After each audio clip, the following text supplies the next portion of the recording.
O prazer de voltar a Alagoas e vir aqui mais uma vez ao Supermanhã. Eu estou falando de Maria Lúcia Fatorelli, ela que é auditora federal aposentada, mas está trabalhando mais do que quando estava na auditoria, porque na auditoria tem um horário, agora é sem horário, né? Ela continua estudando todos os detalhes envolvendo a dívida pública brasileira e mais, agora com foco também na dívida dos estados. No ano passado, Maria Lúcia esteve aqui em Alagoas e participou aí da criação do Núcleo Alagoano, da Auditoria Cidadã da Dívida aqui do estado de Alagoas. E agora retorna a Alagoas para participar da 70ª edição do grande evento A Sociedade Brasileira para o Progresso da Ciência, a SBPC, que acontece na Universidade Federal de Alagoas. Ela vai participar de algumas atividades. Até o final da nossa entrevista, a gente vai divulgar onde você pode assistir à participação da professora, eu chamo ela sempre de professora, Maria Lúcia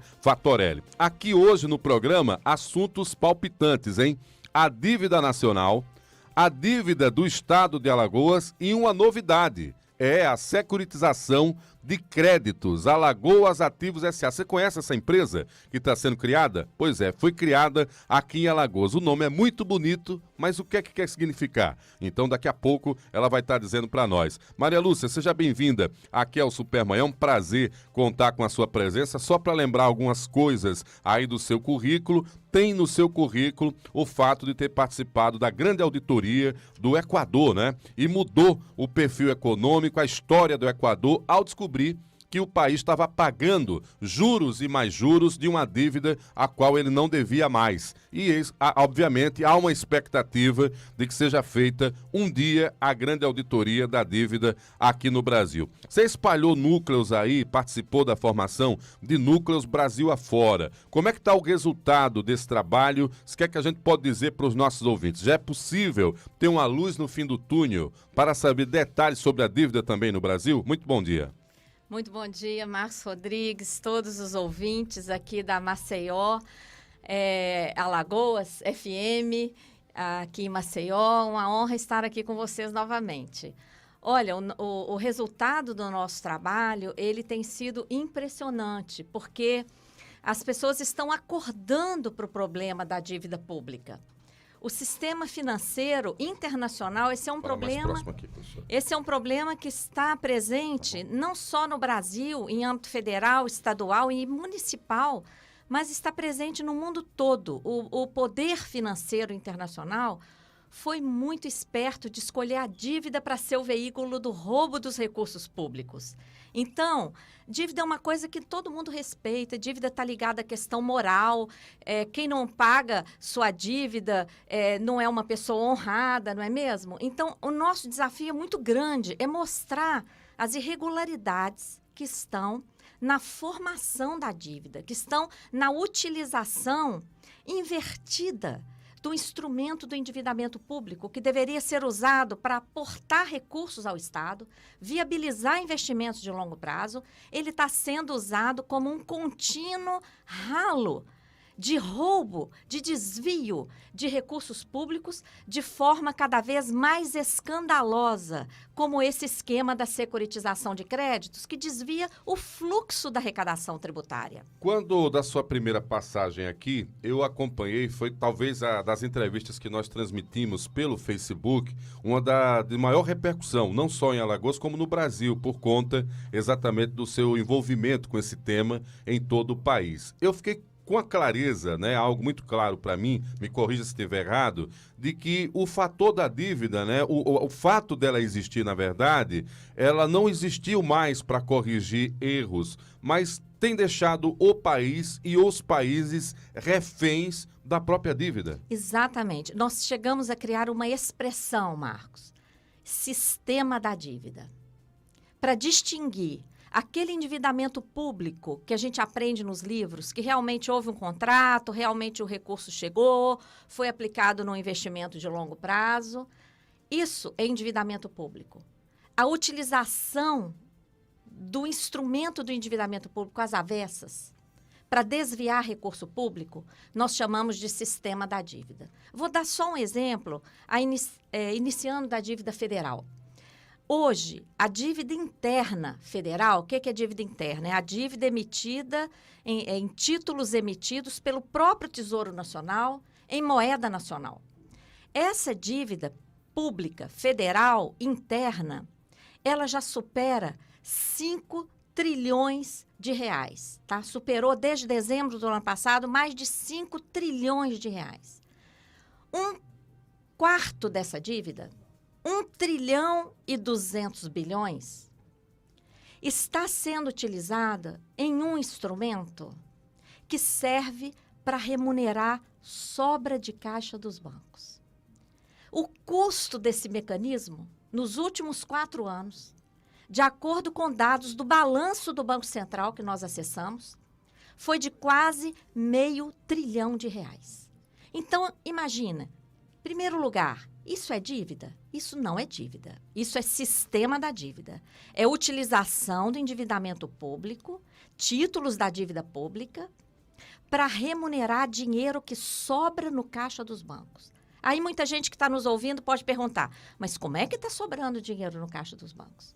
Porque hoje, se você, empresário, pequeno industrial ou até grande, pessoas, se qualquer um de nós formos a uma instituição bancária para pedir um empréstimo, a taxa de juros que vão pedir vai ser tão elevada, tão elevada, tão elevada, que as pessoas deixam de acessar esse recurso. Então, esse recurso sobra no caixa dos bancos. O que o Banco Central faz? Aceita toda essa sobra, entrega título da dívida pública para os bancos e remunera isso diariamente, de tal maneira que essa remuneração consumiu quase R$500 bilhão nos últimos 4 anos. Então, nós estamos aí num país que está entregando empresas como Eletrobras, Petrobras, Casa da Moeda, Embrapa, Embraer. Nós estamos entregando joias da coroa como se não tivesse recurso para manter partes ou a totalidade dessas importantes empresas, mas a gente está tendo recurso para remunerar a sobra de caixa dos bancos. E essa operação, ela além de custar um absurdo, além dela multiplicar a dívida pública, ela amarra a economia, Marcos. O que seria da nossa economia hoje, irrigada com 1 trilhão e 200 bilhões de reais? Nós estamos falando de quase 20% do PIB. Porque se o Banco Central não aceitasse esse dinheiro, não enxugasse esse dinheiro ficaria no caixa dos bancos. Para emprestar, o que os bancos teriam que fazer? Baixar os juros, certo? Baixar os juros. Imagine o que seria da nossa economia hoje irrigada com 1 trilhão e 200 bilhões de reais a juro baixo. Não existiria crise, né? Exatamente. De cara, acabou a crise. Acabava a crise. Entendeu? Acabou o desemprego, porque todo mundo ia ter acesso ao crédito. Mais consumo, mais necessidade de produção, consequentemente, mais necessidade de empregabilidade, né? Exatamente. Então, assim, o sistema da dívida, além dele absorver, em âmbito federal, quase a metade do orçamento federal todo ano, em juros e amortizações. E a maior parte das amortizações são juros, contabilizados indevidamente como se fosse amortização. Então, além dele sangrar o orçamento, o sistema da dívida tem sido a justificativa para as contrarreformas, principalmente a da Previdência. Tem sido foi a justificativa para aquele escândalo que foi a aprovação daquela PEC do teto, que amarrou todos os investimentos e gastos sociais. É a PEC do fim do mundo, né? Por 20 anos. Congelando todos os investimentos. Exceto a dívida. A dívida ficou fora do teto. Então, todo aquele congelamento foi para que sobrassem mais recursos para esses mecanismos que alimentam a dívida pública. E ainda por cima, amarra a economia. Eu dei só um exemplo dessa operação, que chama-se Operação Compromissada, realizada pelo Banco Central com a desculpa de controlar a inflação, mas é mentira. Isso aí tanto é mentira que o próprio Banco Central enviou para o Congresso um projeto de lei que está lá, projeto 9248 de 2017. Tomem nota, gente. Projeto de Lei 9248 de 2017. O presidente do Banco Central pediu ao Congresso que aprove com urgência esse projeto. Sabe o que ele diz? Ele cria o depósito voluntário remunerado para os bancos. Imagina, está faltando dinheiro na saúde, tem pessoas morrendo sem tratamento médico, sem medicamento. Faltam recursos para as universidades que estão ficando inviabilizadas. Ontem, na abertura da SBPC, nós presenciamos a brilhante exposição, o discurso emocionante da reitora Valéria, aqui de Maceió, da reitora da UFAL. Ela falou, as universidades estão ficando inviabilizadas, pesquisas importantíssimas estão tendo que ser paralisadas, laboratórios estão fechando por falta de recursos. Agora, nós vamos ter recursos para remunerar o dinheiro que o banco quiser colocar lá no Banco Central? Então, isso tudo através da utilização do sistema da dívida, Marcos. Que é lamentável e que já dura muitos anos. De forma didática, para que o nosso ouvinte entenda, como nasceu a dívida e por que ela ainda existe? Olha, a dívida tem vários ciclos. Nós poderíamos pegar a dívida da independência. Quando foi decretada a independência do Brasil, Portugal devia para a Inglaterra, transferiu a dívida para o Brasil, mas o dinheiro nunca chegou aqui. Então, a nossa primeira dívida já nasceu dentro do que nós batizamos de sistema da dívida. A dívida é gerada, mas o dinheiro não serve ao país ou à sociedade. O dinheiro vaza para o sistema financeiro. Tem vários ciclos. Por exemplo, Getúlio Vargas fez uma auditoria da dívida em 1931. Esse processo durou 10 anos, é um processo escondido da nossa história, quase ninguém sabe disso, mas ele conseguiu anular mais da metade da dívida e mais da metade do volume de pagamentos, porque ele descobriu que apenas 40% daquele estoque que nos cobravam estava documentado em contratos. Não foi à toa que, apesar de todas as contradições do governo Getúlio Vargas, que teve também um aspecto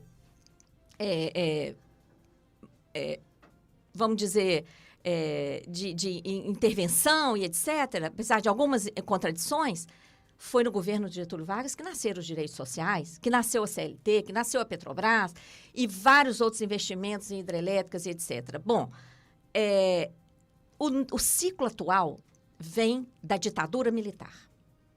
A ditadura, enquanto estava ali as nossas lideranças sendo presas, sendo proibidas de viver no país, enviadas para o exílio em várias partes do mundo, enquanto tudo isso estava acontecendo, foram realizadas mudanças impressionantes no sistema financeiro do Brasil, e internacionalmente, principalmente a partir da década de 70, com o fim da paridade dólar-ouro. O ouro, todo dólar tinha o lastro em ouro. Isso acabou em 1971 e possibilitou que os bancos norte-americanos que mandam, que dominam o Federal Reserve Bank, o Banco Central americano, que é privado, emitissem dólar à vontade. Esses dólares entraram no Brasil, na Argentina, Equador, em vários países, à vontade, com taxa de juros aparentemente muito baixa. Tanto o setor público como o setor privado se endividaram fortemente. Naquela época, dívida externa. Depois, esses mesmos bancos que controlavam o Fed e controlavam a Associação de Bancos de Londres, multiplicaram essas taxas para mais de 20%. Eles mudaram a regra do próprio jogo que eles criaram. Exatamente, de forma unilateral. E o devedor só cabia a aceitar. Não. Eles poderiam ter questionado, porque isso fere as regras de direito internacional. Mas os países estavam sob ditadura militar. Não havia transparência em relação a isso. O povo não tinha acesso a nenhuma informação, né? Não tinha. Várias comissões aconteceram no Congresso Nacional na década de 80 para investigar a dívida externa brasileira. E nem os parlamentares tinham acesso aos documentos. Alguns deles foram aos Estados Unidos para conseguir cópia das cartas de intenções assinadas pelo governo brasileiro com o FMI, dos acordos absurdos, indecentes, assinados pelo Banco Central com os bancos privados internacionais. Isso tudo foi obtido no exterior, aqui não tinha cópia. O que aconteceu? Aquela dívida pública e privada, dívida de bancos, de multinacionais instaladas no país, tudo isso virou dívida a cargo do Banco Central. E aí, por isso é que a década de 80 é uma década perdida. Nós passamos a pagar uma dívida sem ter recebido um tostão. E aí, depois desse pagamento brutal de dívida em toda a década de 80, há um risco de que essa dívida prescreveu. Isso nunca foi investigado. Imagina, dívida prescrita é dívida morta.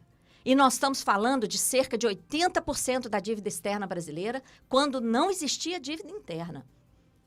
Essa prescrição foi ignorada. Essa dívida, junto a bancos privados internacionais, com suspeita de prescrição, foi trocada por novos títulos da dívida externa, numa operação escusa, feita nas sombras, em Luxemburgo, paraíso fiscal. Os títulos resultantes dessa negociação, são chamados títulos Brady, eles eram irregulares, eles não poderiam ser negociados em nenhuma bolsa de valores regular do mundo. O que o governo brasileiro fez? Aceitou esses títulos como troca para dívida interna, converteu dívida externa em dívida interna. Em 94, nós estávamos no início do Plano Real. A dívida interna estava nascendo, pagando juros próximos de 50% ao ano. Então, você pega uma dívida prescrita, transforma em novos papéis, transforma esses papéis de novo em dívida interna, pagando 50% de juros e não para por aí. Outra parte desses títulos foi aceita como moeda para comprar nossas empresas privatizadas por Fernando Henrique a partir de 96. Então, a dívida ela tem vários tentáculos. É uma história de terror. Pois é, e cada vez mais aprisionando o país e principalmente no que há de mais essencial, que é o investimento no setor público, né? Porque Exato. o principal argumento para o encaminhamento de dinheiro para o Brasil era para atender a necessidade pública. Se construiu grandes hidrelétricas, não é? A própria ponte Rio-Niterói, a rainha veio inaugurar, né? Veio desde a Inglaterra, não é? A rainha Elizabeth esteve no Brasil para fazer a inauguração. E com esse argumento de que era para ajudar o desenvolvimento do Brasil, ao mesmo tempo se comprometeu o Brasil com esse desenvolvimento. Você falou aí pela primeira vez na dívida interna. Como é que a gente entende a dívida dos estados? É quando passa a efetivamente ter a dívida interna ou já existia também a dívida dos estados? Para falar de Alagoas. Tá. A dívida dos estados também tem início na década de 70. Tá? Da mesma forma, ela inicia como dívida externa em negociações também sem transparência. Nós já fizemos um levantamento das resoluções do Senado Federal que tratam desse endividamento dos estados. A maioria das resoluções, não só de Alagoas, do Brasil inteiro, sequer identificam o agente credor. Imagina. Quem era o credor? Quem era o banco que estava emprestando? Dentre as que identificam, várias foram empréstimos externos obtidos junto a bancos em paraísos fiscais. Outras tantas não identificam a finalidade dos empréstimos, é uma coisa genérica. Tem o valor, tem o valor, suposto repasse, mas não tem para o que era. Não. E aí, essa dívida também externa, ela também sofreu o impacto da alta unilateral dos juros pelos bancos que emprestavam. Ela sofreu o impacto da assunção da dívida privada, aquela obrigação que o FMI impôs ao Banco Central em 83, de assumir, em âmbito federal, tanto a dívida pública como a dívida do setor privado. Isso tudo virou dívida do Banco Central a partir de 83, de acordo com ordem do FMI ao Brasil. Isso afetou também os estados. Uma parte desses contratos que assumiu dívida privada, ele foi repassado para os estados depois, como dívida externa. Impressionante. E depois, o que acontece? essa dívida externa dos estados, ela é transformada em dívida interna. Os estados foram incentivados a emitir títulos estaduais e transferir também a dívida externa para a dívida interna. E essa dívida interna dos estados sofreu o impacto das altíssimas taxas de juros implementadas no início da década de 90, antes mesmo do Plano Real e durante o início do Plano Real. Os estados foram fortemente afetados por essa alta das taxas de juros em âmbito federal. E aí, os estados foram obrigados, mais uma vez, por ordem do FMI, a fazer uma renegociação de suas dívidas com a União. Essa renegociação foi um verdadeiro escândalo, porque os títulos emitidos pelos estados, eles eram negociados em mercado por um valor muito mais baixo do que o seu valor de face. Isso tudo foi ignorado. A União federalizou a dívida. O que ela fez? Em vez do Estado continuar devendo para aqueles bancos credores, os estados passaram a dever para a União. E a União emitiu títulos federais e entregou para esses credores. Então, nós multiplicamos a dívida. O Estado continuou devendo para a União e a União criou dívida interna em cima desse valor da dívida dos estados. Tá? Nós multiplicamos, porque o cidadão aqui de Alagoas, ele paga a dívida do Estado e ele paga a dívida federal. Então, foi um processo que multiplicou a dívida e mais. Você se lembra que aqui em Alagoas existia um banco público chamado Produban? Produban, que teria tido uma ingerência política muito grande, né? E chegou à bancarrota, a quebrar, e para socorrer, à época, o setor financeiro mais forte do Estado, que eram os usineiros. Exatamente. Todo o passivo do Produban, quase R$1 bilhão. O que foi feito com esse passivo? Virou dívida do Estado de Alagoas. E passou a ser atualizado esse passivo do Produban, virou dívida do Estado de Alagoas, está sendo pago por todo cidadão, toda cidadã desse Estado, de forma absurda, porque esse valor passou a ser atualizado. Tem números em relação aos valores de Alagoas? Vamos ver se o computador... Temos números. Vamos lá, o número de Alagoas, porque é uma grande oportunidade para você que está acompanhando a entrevista com Maria Lúcia Fatorelli, auditora fiscal aposentada, né? Ela trabalhou na Auditoria Federal, hoje está aposentada e se dedica a contribuir com o seu conhecimento, formando núcleos, né? No caso, nos estados, para discutir a possibilidade de uma auditoria cidadã da dívida, para que o cidadão conheça os números e pressione, naturalmente, os governantes em relação a essa discussão. E a gente está falando de Alagoas, ela está buscando ali números. Quanto é a dívida interna de Alagoas? Olha, a dívida refinanciada lá naquele processo, no final da década de 90, chegou a quase R$2 bilhões. Desses 2 bilhões, uma parcela de 650 bilhões constou em 98, uma outra parcela que a gente ainda não identificou, o núcleo aqui ainda está trabalhando sobre isso, de mais 800 bilhões em 2000, foi agregada, tá? Milhões, né? Milhões. 800 milhões, perdão. Então, vamos lá. 650 milhões em 98, mais 800... Eu estou arredondando os números. Certo. Porque quem ouve no rádio, se eu ficar falando aqui, vai perder. Então, 650 milhões em 98.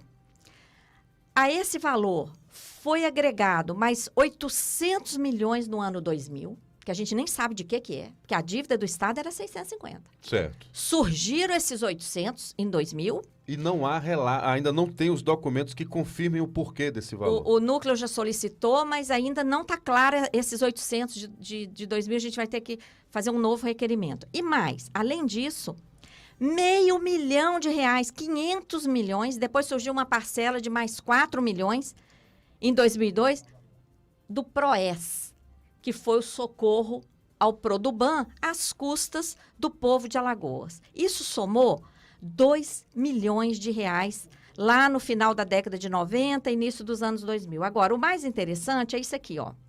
Nesse período, nós tivemos acesso a uma tabela publicada pelo Tesouro Nacional De 98 a 2006, que é a data dessa tabela, o Estado pagou 5 bilhões de reais.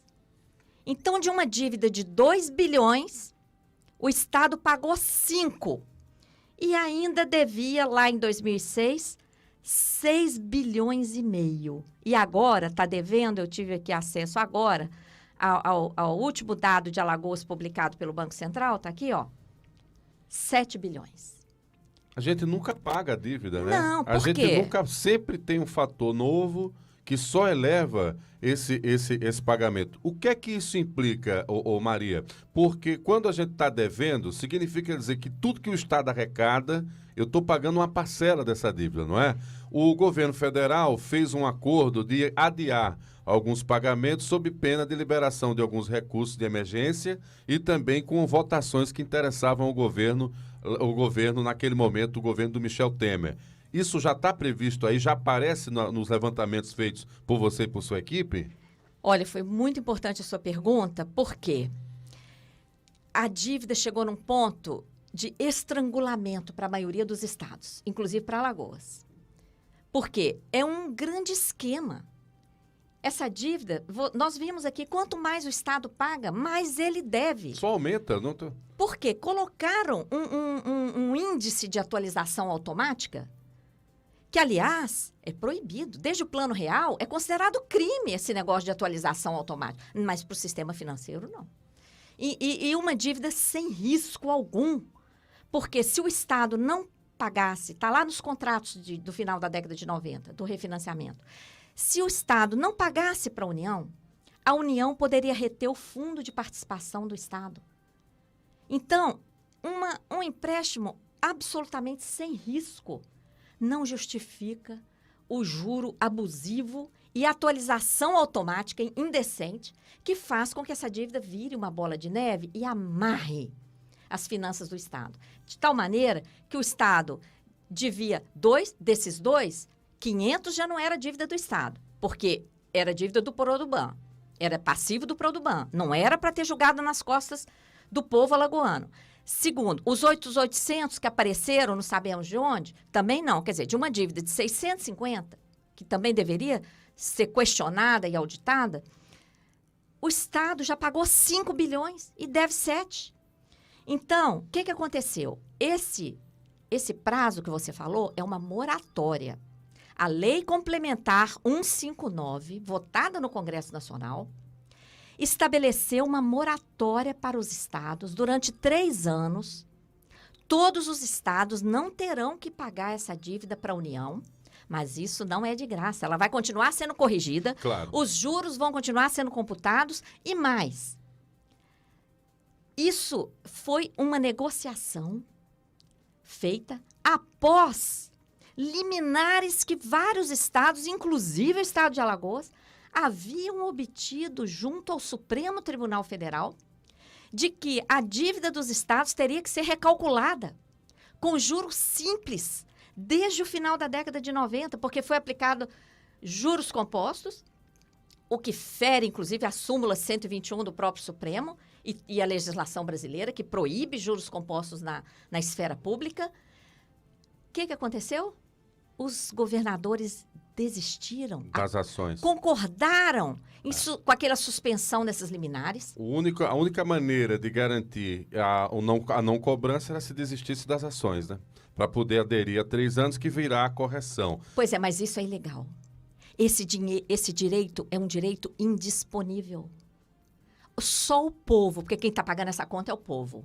Só o povo poderia decidir abrir mão daquela liminar.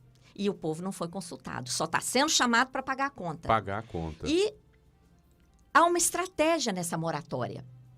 Essa moratória, nós analisamos o caso do Rio de Janeiro, que está até sofrendo intervenção diante do descalabro feito nas contas públicas do estado do Rio de Janeiro. O Rio de Janeiro, todos os estados é isso aqui. Os estados já pagaram cerca de 3 vezes a sua dívida e devem 5 vezes. Tá? Esse é o quadro nacional. A armadilha é a mesma, só muda os valores. Só muda o montante. Então, nós analisamos o caso do Rio de Janeiro. O Rio de Janeiro foi obrigado a fazer um acordo com a União. E nesse acordo, o Tesouro Nacional, nesse acordo que deu essa moratória de 3 anos, o Estado está sendo obrigado a privatizar o restante das empresas estatais que ainda restam, como a empresa de águas, a SEDAI, que é altamente lucrativa. Ele está sendo obrigado a privatizar a SEDAI. E mais, está sendo obrigado a implantar esse esquema de securitização de créditos no Estado. Que é o que tem também em Alagoas, e a Maria Helena já teve acesso à lei aqui que trata da situação de Alagoas. Securitização de créditos. E já tem o nome da empresa de Alagoas. Alagoas Ativos S.A. O que é que isso significa, Maria? Olha, isso significa o maior esquema financeiro de que nós já tivemos acesso. Então quer dizer que é mais uma revisão, mais um momento em que a dívida vai ter um novo olhar com a cara de que algo está sendo legalizado para o bem, mas o que é que diz as entrelinhas do projeto? Olha, já aprovado na Assembleia, né? Já. Aqui em Alagoas, a lei é 7.893 de 2017. Esse esquema está se espalhando como uma praga pelo país, embora seja ilegal, inconstitucional, inclusive. Não há lei federal que ampare a cessão de fluxo de arrecadação, que é o que está por trás desse projeto. Imaginem, os contribuintes vão pagar seus tributos à rede bancária. Em vez desse dinheiro chegar aos cofres públicos, ele vai ser desviado no meio do caminho para uma tal de conta vinculada a essas empresas que estão sendo criadas, como a Alagoas Ativos S.A. Dessa conta, só um pedacinho que vai chegar aos cofres públicos. Outra parte... Para dar o ar de legalidade, né? Outra parte vai ser desviada durante o percurso pela rede bancária. Isso, Marcos, fere toda a legislação de finanças do país. A legislação de finanças do país é estruturada com base no orçamento único. Todas as receitas tributárias, patrimoniais, resultantes de privatizações, comerciais, resultantes de qualquer venda ou produção, financeiras, recursos resultantes de contratação de créditos, todas as receitas têm que chegar ao orçamento público. E só podem sair do orçamento público de acordo com o que foi aprovado na lei orçamentária, na chamada LOA. LOA federal, LOA municipal, estadual. Cada ente federado aprova sua lei orçamentária. Então, isso é o que diz a Lei de Finanças do Brasil. Esse projeto, o que ele faz? Quando ele desvia uma parte da arrecadação durante o percurso do recurso pela rede bancária, essa parte do recurso desviada nem alcançará o orçamento público.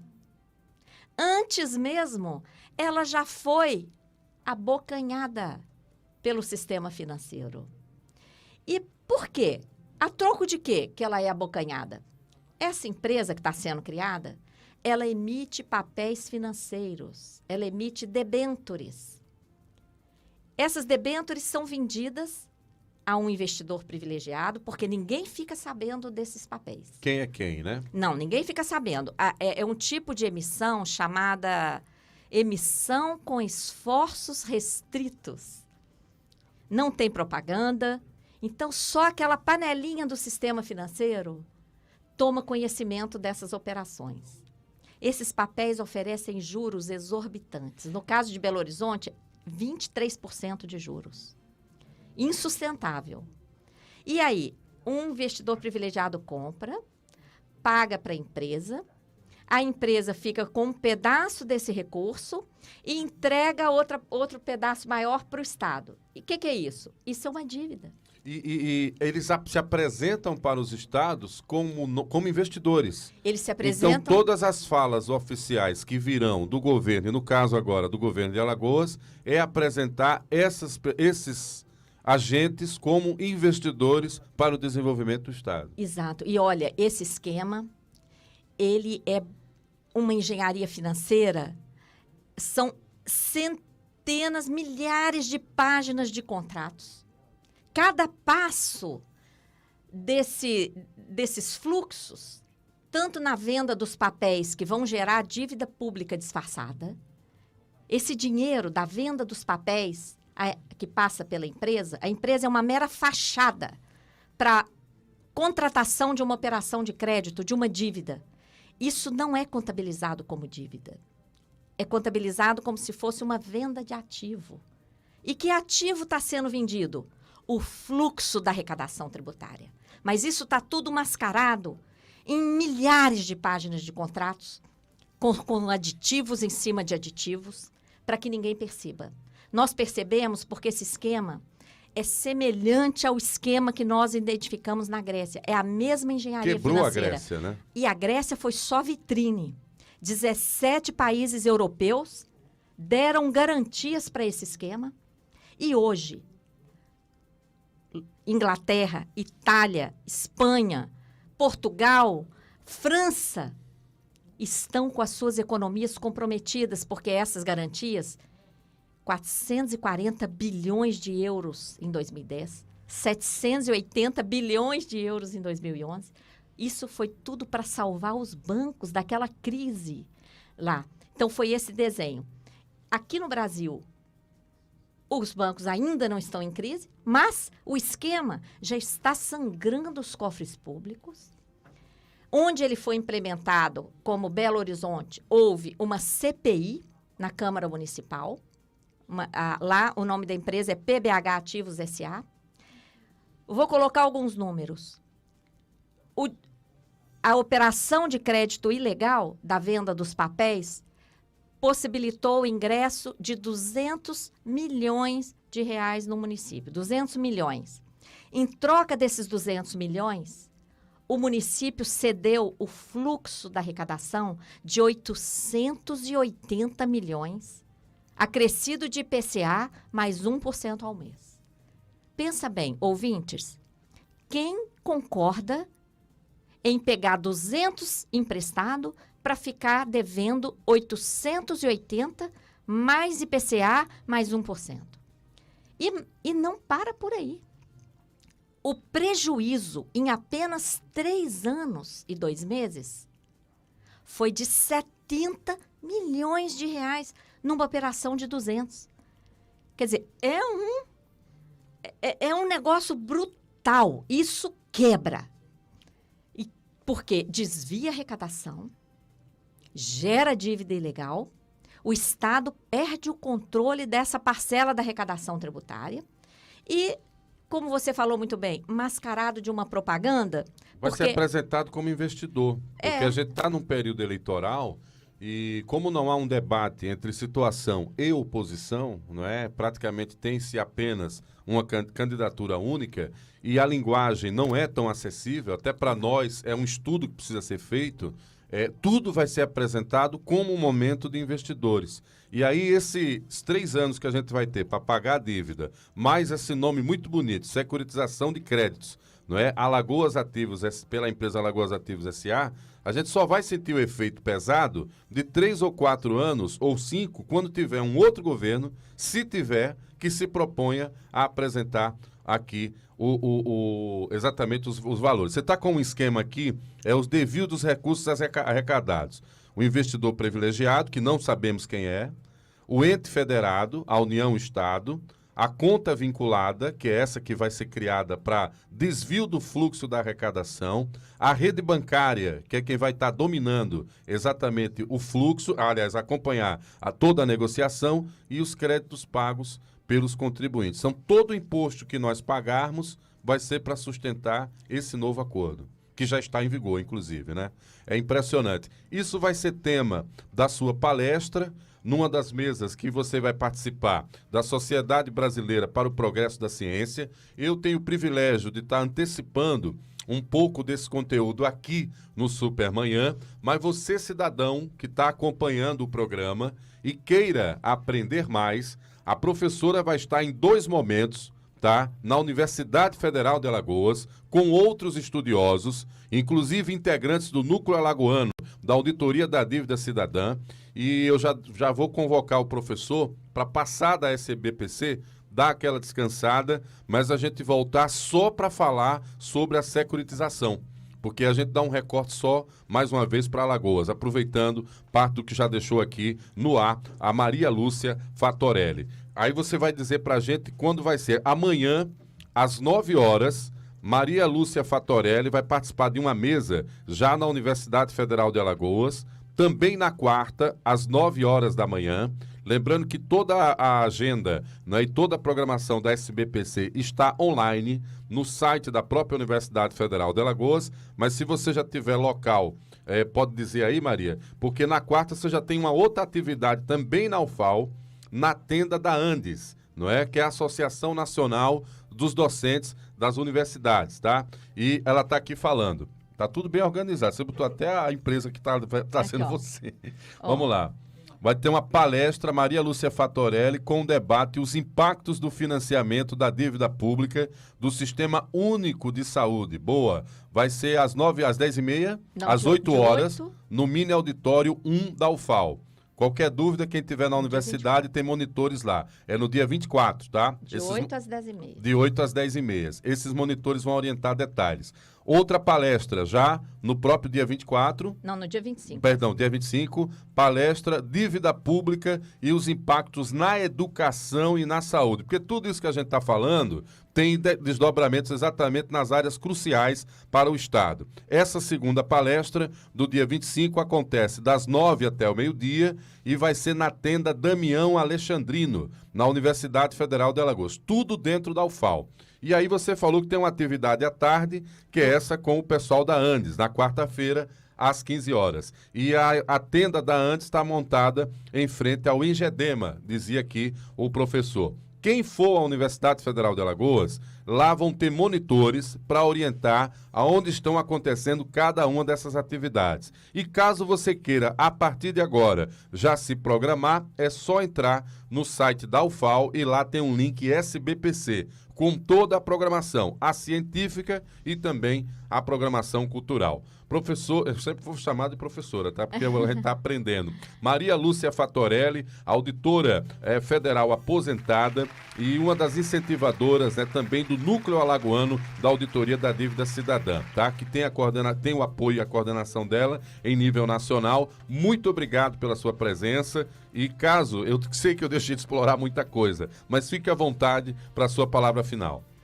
Olha, eu quero fazer uma convocação a todas as pessoas que estão nos ouvindo, que participem desse movimento. Quem está ganhando com esse esquema está muito feliz. Não vai fazer nada para mudá-lo. Nós que estamos pagando essa conta, que estamos aí, não estamos tendo acesso à educação de qualidade, à saúde de qualidade, segurança, os investimentos a que temos direito. O Brasil é riquíssimo. Nós que estamos tendo aí a nossa economia prejudicada, a nossa vida prejudicada, vendo o nosso povo sendo julgado no desemprego, na miséria, nós é que temos que interessar por esse tema. Então, eu convoco as pessoas a acessarem a página da Auditoria Cidadã, auditoriacidadã.org.br. Se vocês entrarem lá no menu, vocês vão encontrar o endereço dos núcleos, com o e-mail dos núcleos da Auditoria Cidadã. Aqui em Alagoas, o professor José Menezes, da UFAL, ele é professor da UFAL, ele coordena o núcleo, ele está fazendo um trabalho brilhante com alunos, buscando a origem da dívida, estudando aquelas resoluções lá da origem da dívida de Alagoas, e esse estudo depois vai passar por todo esse processo. Então, esse estudo já poderia estar muito mais avançado se nós tivéssemos mais pessoas envolvidas. Quem for de outros estados, nós temos núcleo em vários outros estados, porque os dados, gente, são os mesmos. No caso aqui de Alagoas, vou repetir, uma dívida questionável, super questionável, que embutiu passivo de banco e etc., de 2 bilhões, lá no final da década de 90. O Estado já pagou 5 até 2016 e agora, em 2018, a dívida já chega a 7. Como? Se você devia 2, Pagou 5 e deve 7. Onde vai parar isso? E agora, entrando mais esse esquema da securitização que ainda dá para barrar. Se o povo tomar conhecimento, ainda dá para barrar esse esquema. Porque o projeto de lei ainda não foi aprovado na Câmara, o projeto 459 de 2017 ainda não foi aprovado na Câmara. Haverá uma audiência pública no dia 14 de agosto. Você pode anunciar aí para... depois do dia 14 de agosto, às 15 horas, haverá uma audiência pública na Câmara dos Deputados, na Comissão de Finanças e Tributação. E nos estados, o Ministério Público, os tribunais de contas, a academia, a universidade, os estudantes e professores e a sociedade civil em geral tem que tomar conhecimento desse esquema, e porque nada esse é por brutal. acaso, né, professora? Nada é por acaso. Está explicado porque eles querem acabar com a universidade, porque é o único foco de resistência intelectual que está apontando e colocando o dedo na ferida em relação a isso. A Maria Lúcia Fatorelli, que teve conhecimento de como funcionava as contas internas do governo, está abastecendo e instrumentalizando caminhos de pesquisa que estão dentro da universidade. Então, não é à toa que eles querem acabar com o modelo de universidade pública independente que está exatamente fazendo esse debate. Eu fico feliz nessa edição da SBPC, está acontecendo em Alagoas. Há 70 anos, né, os intelectuais, os cientistas do Brasil sempre se posicionaram, primeiro contra a opressão, a repressão nos anos de chumbo e agora, mais do que nunca, abrindo frentes de trabalho. E principalmente preocupados com o futuro, porque a ciência e a pesquisa no Brasil estão passando por um problema grave. Tem estudante de doutorado em Minas Gerais tomando conta de carro em estacionamento para pagar, para sobreviver no doutorado, porque as bolsas que mantinham os cientistas de R$ 2.500 foram cortadas por conta da PEC do fim do mundo. Com o argumento de que combateríamos a corrupção, a gente deu a chave de tudo para esse atual governo, que continua tendo corrupção e corta os direitos, né, professora? Então a situação está delicada. Exato, corta os direitos, mas a remuneração da sobra de caixa dos bancos está aí, R$500 bilhão nos últimos 4 anos, utilizando a dívida pública como instrumento. Então, ou a sociedade que paga essa conta acorda e vem aumentar a resistência e a denúncia do sistema da dívida, ou a coisa vai só aprofundando, porque eles não têm limites, eles não têm escrúpulos, como a gente vê por meio desse esquema, né? A coisa já está tão grave e vem um esquema mais grave ainda para aprofundar a nossa crise. A nossa crise Lamentável. E aprofundar a sucção, o desvio de recursos, inviabilizando o Estado brasileiro. Maria Lúcia Fatorelli vai estar em Alagoas, tá? Até é rápido, hein? Participa, é terça e quarta, porque na quinta ela já tem outras agendas e outros compromissos. Prazer revê-la, até uma próxima oportunidade, já sabe, estando em Alagoas, o canal sempre aberto. Agradecendo ao professor Belo, ao professor Menezes, que estão aqui dando toda a assistência também à professora Maria Lúcia Fatorelli. Você do Facebook, vai compartilhando para mais pessoas começarem a ficar familiarizadas com esse debate e passarem a se interessar pelo nosso presente, mas acima de tudo, com o olho no nosso futuro. Daqui a